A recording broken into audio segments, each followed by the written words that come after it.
Late in 2023, in the middle of December, I achieved a lifelong dream. Not that one. The other one, I adopted a dog. And at first she was scared of everything. Driveways, mine and other people's, ducks, not geese, ducks, brooms, toast popping out of the toaster, people wearing hats. But with a lot of work, a lot of dog training, she started to adjust to the world, and I was so proud of her. So by last spring, we were venturing out into local parks on a lot of training walks, really regularly. And I have to mention really proudly that she's usually good on leash, my dog, which is a very proud dog person achievement. But like most dogs, she had one fatal flaw: squirrels. No amount of cheese or even meat can distract her from them. And last March, all the California parks where we would walk were just packed with squirrels.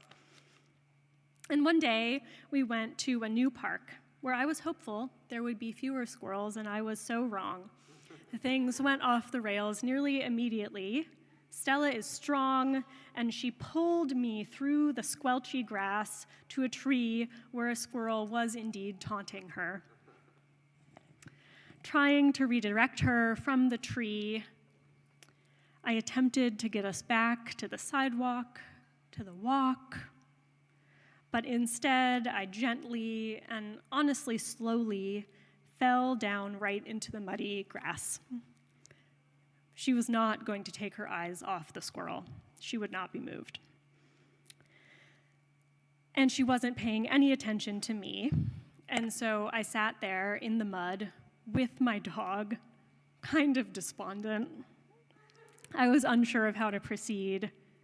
Horrifyingly, one jogger passed me, and then a second, and I waved at them to let them know I was okay. That year, I was living alone in a new city, and I was lonely, and now I was just sitting in the mud with the dog who was supposed to distract me from all my problems. And sure, she was thrilled about our new home, about the mud, about rarely having to meet new folks. I was lonely.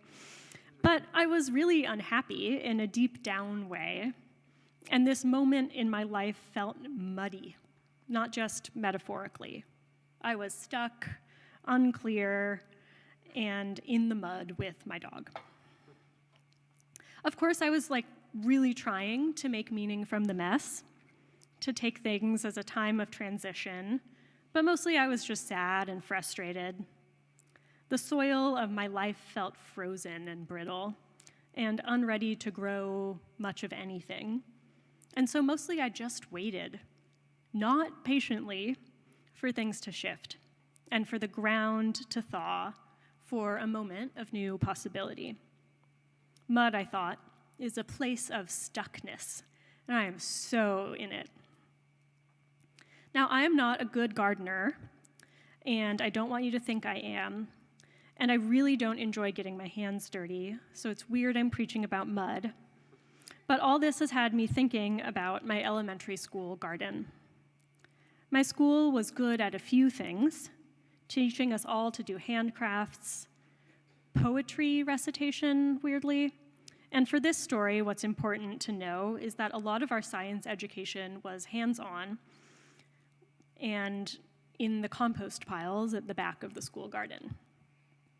Our little school had a really big garden, filled with tree stumps for us to sit on in a cute little circle, a bunch of garden beds overflowing with tomatoes and squash and weeds, mostly weeds. And toward the back of the garden, there were two huge compost piles, taller than our small selves. Twice a week, our gardening teacher taught us about turning the compost, pulling the weeds, and she drew illustrations on the blackboard in the classroom of all the critters living in the compost pile: worms, slugs, flies, ants, roly-polies. "They're amazing," she said. "Ew," we said. To top things off, this teacher would bring in buckets of llama poop from her own yard. And we would have to shovel it on top of the pile. We complained and exclaimed the whole time. If you haven't seen llama poop before, I don't know why you would have.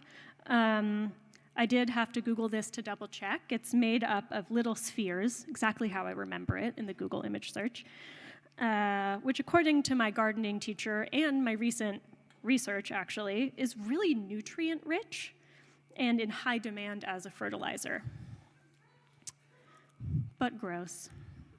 When the compost pile was ready, we would dig the darkest, richest dirt from the bottom of the pile and scatter it into the garden beds. Then we would turn the pile again, put a blanket of hay on top, and go back to the rest of our school days a little muddy. And when tended mostly by 1st to 5th graders, I think compost is at its best. A little wild, exclaimed over, scraggly. And what I know now is that compost is the real stuff, evidence of the slow, steady, stinky processes of nature and our lives.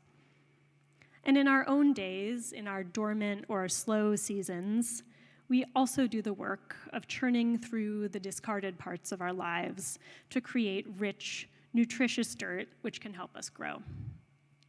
And even when it is freezing, even when we are sitting in the mud feeling stuck, our bodies and our minds and our hearts, we are still transforming. When life is garbage, wait it out. Something new is growing. Compost works miracles in gardens, bringing plants exactly what they need to live and providing a home for so many beneficial critters. And it is messy and imperfect. In winter, compost slows down, but doesn't stop. Sure, the materials decompose more slowly, and in their frozen state, we can see little visible progress in our compost piles if we're lucky enough to have them. But under the cozy straw, underneath the tarps, a new kind of bacteria, a different one than compost things in the summer, is working really hard, transforming the scraps. And we all know not everything is compostable. We have all probably read too much lately about microplastic pollution and about chemicals leaching. And what can't be transformed in our compost piles and in our lives, we can discard. We don't have to bring everything with us. Some things are worth leaving behind, like toxic ideas about ourselves, relationships that have run their course, or old beliefs about the world. It is hard work, though, to sort through what can be changed, what can help us get unstuck, and what we really need to let go of.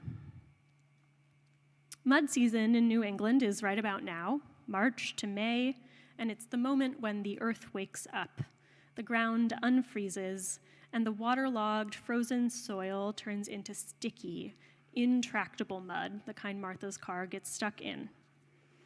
And a simple walk can turn into a slog, a little gardening becomes unimaginably messy. As I've lived through more of these springs, I've begun to celebrate the mud a little as a sign of rebirth, because it smells like real life and potential and mess. Here are some ways I've embraced the mud. They're limited. I've bought better boots, and I found that by equipping myself for the physical mess, I take more risks and I find more joy. I take my dog to the park, the fenced one, where she can exuberantly roll around in the muddy, half-melted slush and chase squirrels, and I can laugh along with her enthusiasm. On post-winter, in these spring walks, she bounds from one little patch of dirt to the other, smelling the life returning to the ground. Maybe we should, too. Life, growing things, we're tenacious. We come from soil, from food grown in the ground, from the absolute miracle that the sun returns each year after the cold, dark winter. Not everything can be transformed. Some ideas, some substances are toxic to life.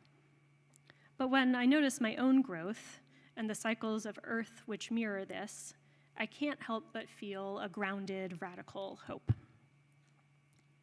The discarded bits, the messes of our lives can thaw, decompose, and transform into the potential for new things to grow, for new ones to come from the old. As if there is a group of fourth graders overseeing the process, it will be complicated and it will be messy. The mess of it all is authentic. This is how the earth renews itself as well.